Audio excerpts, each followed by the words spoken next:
నిర్గమకాండం గ్రంథం మొదటి వీడియోలో మనం 1 నుండి 18 అధ్యాయాల మూలగాథ చూశాం.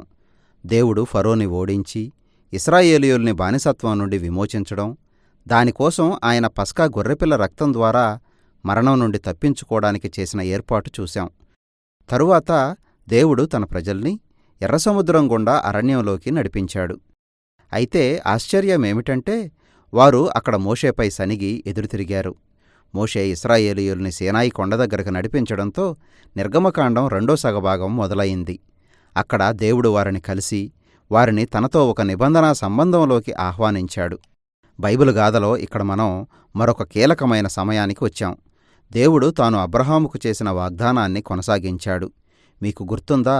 ఆదికాండం గ్రంథంలో అబ్రహాము సంతానం ద్వారా ఈ లోకపు జాతులన్నింటినీ దీవిస్తానని దేవుడు వాగ్దానం చేశాడు. ఇక్కడ దాని గురించి మరింత సమాచారం తెలుసుకుంటాం.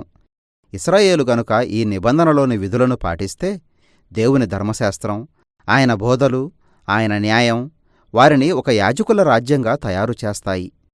దానర్థం వారు ఈ లోకంలో దేవుని ప్రతినిధులుగా నిలిచి దేవుని నిజస్వరూపాన్ని ఇతర జాతుల ప్రజలకి కనపరుస్తారు.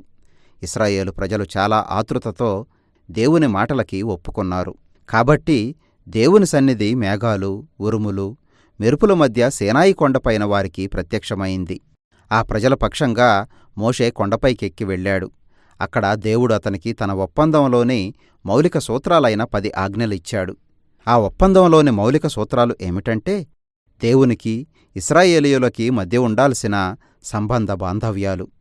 వీటి తరువాత ఆ మొదటి 10 ఆజ్ఞలను పాటించడానికి అవసరమైన మరికొన్ని ఆజ్ఞలిచ్చాడు. అవి ఇశ్రాయేలీయుల ఆరాధనా పద్ధతులు, సామాజిక న్యాయం, ఒకరితో ఒకరి సంబంధాలను గురించిన ఆజ్ఞలు. ఇవన్నీ ఇశ్రాయేలు దేశాన్ని న్యాయం, ఉదారత్వంతో నిండి ఇతర జాతుల ప్రజలకు వేరుగా ఉండేలా చేస్తాయి. కాబట్టి మోషే వాటన్నింటినీ రాసుకుని వాటిని ప్రజల దగ్గరకు తీసుకొచ్చాడు. వారు మరొకసారి చాలా ఉత్సాహంతో దేవునితో నిబంధనలో ప్రవేశించడానికి అంగీకరించారు. వారు దానికి అంగీకరించగానే దేవుడు వారితో తన సంబంధాన్ని మరింత ముందుకు తీసుకెళ్లాడు. ఆయన తన పరిశుద్ధమైన దైవిక సన్నిధితో దిగివచ్చి నేరుగా ఇశ్రాయేలు ప్రజల మధ్యలో నివసిస్తానని మోషేకి చెప్పాడు. ఇది దేవుని నిబంధన వాగ్దానాల్లోని మరొక అంశాన్ని ముందుకు తెచ్చింది. ఏదెను తోటలో మానవుడు తిరుగుబాటు చేసినప్పుడు దేవుని సన్నిధితో వారి సంబంధం తెగిపోయింది. అయితే ఇప్పుడు అబ్రహాము సంతానం ద్వారా కలిగిన ఈ నిబంధనా సంబంధం ద్వారా ఆ దేవుని సన్నిధి మరలా మానవులకు అందుబాటులోకి వచ్చింది. అది మొదట ఇశ్రాయేలు ప్రజలకి, ఆ తరువాత ఒక రోజున ఈ లోకంలోని సమస్త జాతుల ప్రజలకి దొరుకుతుంది. మనం తరువాత చదవబోయే 7 అధ్యాయాల్లో ప్రత్యక్ష గుడారం అని పిలిచే ఒక పరిశుద్ధమైన నివాస నిర్మాణం గురించిన సవివరమైన నమూనా చూస్తాం. బయట ఒక ఆవరణం, దానిలో ఒక బలిపీఠం ఉంది. ఆ ఆవరణంలోనే మధ్యలో ఒక గుడారం, దానిలో ఒక బయట గది, ఒక లోపల గది ఉన్నాయి. అతి పరిశుద్ధ స్థలం అని పిలిచే ఆ లోపలి గదిలో బంగారంతో చేసిన నిబంధనా మందసం ఉంది. దానిపైన దేవదూతలను పోలిన 2 జీవులున్నాయి. అదే దేవుని సన్నిధికి మూలస్థానం. ఈ అధ్యాయాల్లో ఇంకా చాలా వివరాలున్నాయి. వాటిలోని ప్రతి వస్తువు ఏదో రకమైన సంకేతాత్మక విలువను కలిగి ఉంటుందని తెలుసుకోవడం చాలా ప్రాముఖ్యం.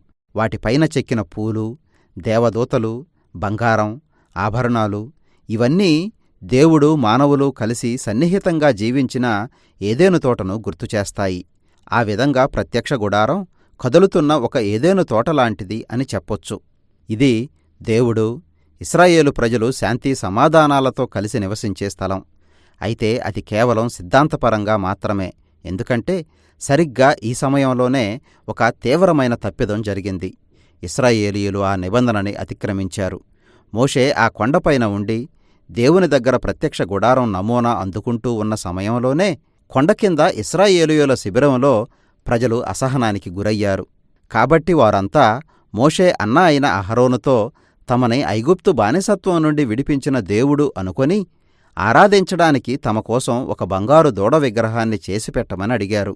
ఒక పక్కన దేవుని సన్నిధి ఆ కొండ శిఖరంపైన వారికి కనిపిస్తూనే ఉంది. అయితే కొండ కింద ఉన్న ప్రజలు తాము పాటిస్తామని ఒప్పుకున్న నిబంధనలోని మొదటి 2 ఆజ్ఞల్ని భంగం చేస్తున్నారు. వేరొక దేవుడు ఉండకూడదు, విగ్రహాలను పూజించకూడదు అనేవే ఆ 2 ఆజ్ఞలు. ఆ తరువాత జరిగిన విషయం చాలా ప్రాముఖ్యం. కొండ కింద ఏమి జరుగుతున్నదో దేవునికి తెలుసు. కాబట్టి ఆయన మోషేని పిలిచి తనలోని కోపాన్ని, బాధని వెళ్ళగక్కాడు. ఇశ్రాయేలీయుల్ని సమూలంగా తుడిచివేయాలని అనుకుంటున్నట్టు మోషేకి చెప్పాడు.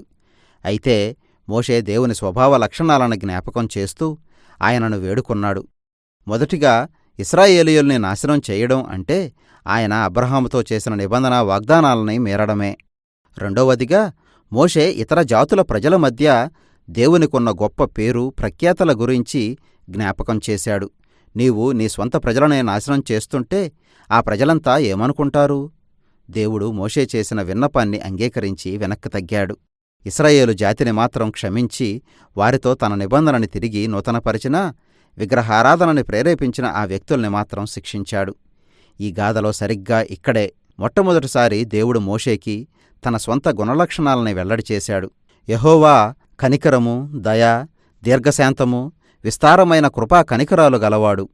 ఆయన పాపాన్ని క్షమిస్తాడుగాని దోషుల్ని నిర్దోషులుగా ఎంచడు అన్నాడు. ఇక్కడ మనకి ఒక సమస్య ఉంది. దేవుడు కరుణామయుడు.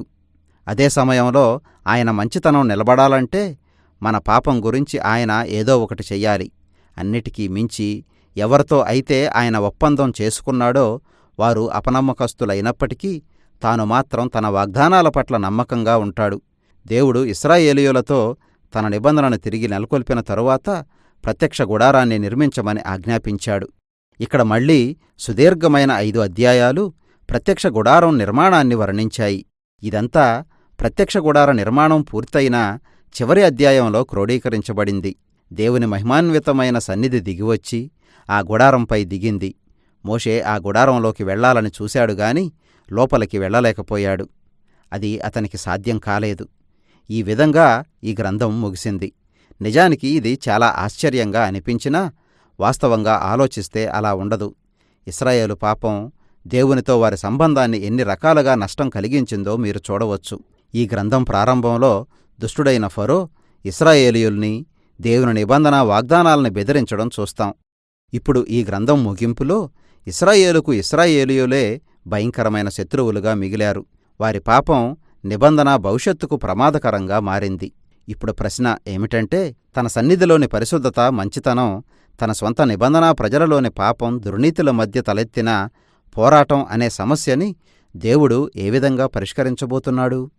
ఈ సమస్యకు పరిష్కారం మనం తర్వాతి గ్రంథంలో చూస్తాం. ఇప్పటికైతే నిర్గమకాండ